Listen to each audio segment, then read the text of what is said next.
앞서 저희가 예고를 해드렸던 것처럼 우리 증시도 우리 증시고 전체적으로 글로벌 증시도 올해 들면서 크게 승승장구하고 있습니다. 이 때문에 글로벌 증시에 대해서 우리가 먼저 한번 파악을 하고 그 상승 원인이 뭔지 한번 알아봐야 될 것 같은데요. 현재 LG경제연구원 배민근 책임연구원 전화 연결돼 있습니다. 안녕하십니까? 네, 안녕하세요. 네, 안녕하세요. 자, 글로벌 증시 좀 여쭤보려고 저희가 인터뷰 신청을 했는데요. 몇 년 만에 최고치 달성했다라는 뉴스는 여기저기서 엄청 많이 들려오고 있습니다. 이런 글로벌 시장의 상승세, 어디서 원인을 찾고 계신가요? 네, 글로벌 통화 정책의 흐름이 전체적으로 그 유동성을 증가시키는 방향으로 작용하고 있기 때문이 아닌가. 이것이 가장 큰 요인으로 꼽을 수 있을 것 같습니다. 유로존이 양적 완화를 이제 시작하고 있고요. 근데 사실 이보다는 개인적으로 최근 들어서 미국의 금리 인상 시점이 좀 뒤로 미루어지는 흐름, 이것이 좀 크게 작용한 측면도 있지 않나 생각이 되는데요. 지난주에 미 연준의 공개시장위원회 FOMC의 3월 회의록이 공개됐는데 거기에서 여러 위원들이 6월에 금리 인상 주장했지만 바로 뒤이어서 나온 3월 고용 통계가 전반적으로 상당히 부진하게 나왔었습니다. 그래서 취업자 수가 12만 6천 명 정도 늘어나서 시장 예상치나 전달 실적치의 절반에도 미치지 못했죠. 그래서 이런 그 미국 통화 정책에 대한 기대의 변화가 글로벌 증시에 상당히 강한 모멘텀을 준 것 같다, 이렇게 판단을 하고 있고요. 또 한 가지는 글로벌 경기가 이제 저점에서 지났다라고 하는 그런 인식이, 이것이 사실 경기가 굉장히 많이 좋아진다는 상승 기대까지는 아직 좀 불확실합니다만 더 나빠지지는 않을 것이다라는 이런 기대가 상당히 강해지고 있다는 점도 증시 상승 요인으로 꼽을 수 있겠습니다.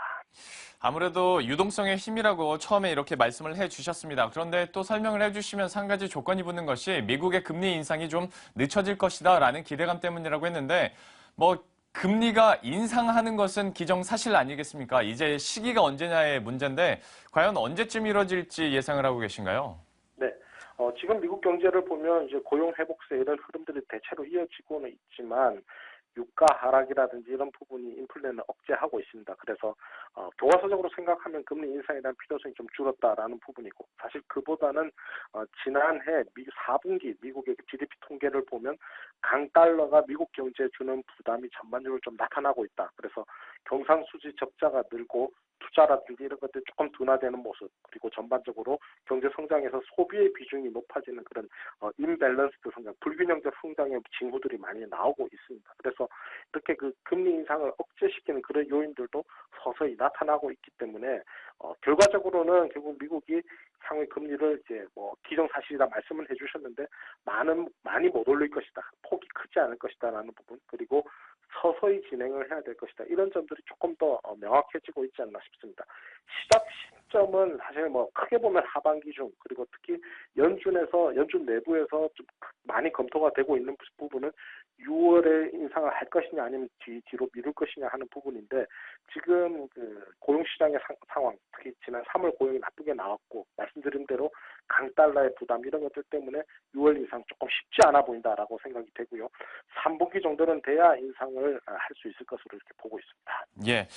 자, 그리고 한 가지 또 여쭤보고 싶은 것이 방금 전에 이제 중국의 1분기 GDP 성장률이 나왔는데요. 7.0%가 나왔습니다. 6년 내 최저치를 기록하고 있고, 그러니까 2009년 이후에 최저치가 되는 건데요. 아무래도 최근 경제 지표 회복 시그널도 제대로 보이지 않고 있다 보니까 여러 가지 추가적인 금리 인하 나타나는 것 아니냐라고 얘기도 나오는 것 같습니다. 전체적으로 좀 중국의 GDP 이제 성장률 발표와 함께 우리가 체크해야 될 변수들 어떤 것들이 있을까요? 네. 1분기 말씀대로 7.0%. 이렇게 시장의 예상치도 이 정도에서 형성이 됐던 것 같습니다. 그러니까 성장에 대한 기대가 좀 많이 접어졌다, 이렇게 볼 수 있는데, 또 한 가지 좀 다른 얘기는 아침에 발표된 그 3월 수출이 보니까 13.4% 감소했다. 그러니까 이게 시장 기대치가 12% 증가 정도였다는 거 하고 감안하면 전망과의 격차가 좀 너무 큰 거 아닌가라는 상황이고, 중국 경기를 좀 자세히 들여다보면 가늠하기가 좀 쉽지 않다라는 것입니다. 근데 그럼에도 불구하고 전반적인 수치는 이제 조금씩 하향 조정이 되고 있다라는 것이고, 성장률의 어떤 하락 이런 것들이 나오고 있는데, 지금은 그래도 뭔가 대응책이 바로 나와야 하는 그런 정도의 상황은 아닌 것 같고요. 중기적으로 조금 금리 인하라든지 이런 부분 조금 생각해 볼 수는 있을 것 같습니다. 지금 당장 임박했다 이렇게 판단하고 있지는 않습니다. 그리고 국제금융시장의 또 다른 위험 요인은 역시 그리스의 디폴트 가능성 꼽을 수 있지 않나 싶습니다. 이렇게 지난주에도 얘기가 나왔었는데요. 일단 급한 상황을 넘겼다 이렇게 보이지만 실제로 나아진 것은 없다 이렇게 판단하고 있고, 그래서 지금의 증시의 랠리 상황이 그만큼 이제 시장 여건과 투자 심리가 좋다. 그래서 그리스 충격 이런 것들이 사실 뭐 만약 디폴트 선언을 한다 그래도 충격이 크지 않을 거다 이렇게 볼 수도 있는데, 반대로 워낙 이러한 랠리 상황에 대해서 진짜 그야말로 찬물을 끼얹는 상황 이런 것도 올 수 있지 않나, 좀 양면적인 것 같습니다. 그래서 계속 예의주시가 필요하지 않나 생각이 듭니다. 예, 알겠습니다. 이렇게 해서 전체적으로 글로벌 증시 변수들까지 함께 살펴봤습니다. 지금까지 LG경제연구원 배민근 책임연구원과 함께 이야기 나눠봤습니다. 고맙습니다.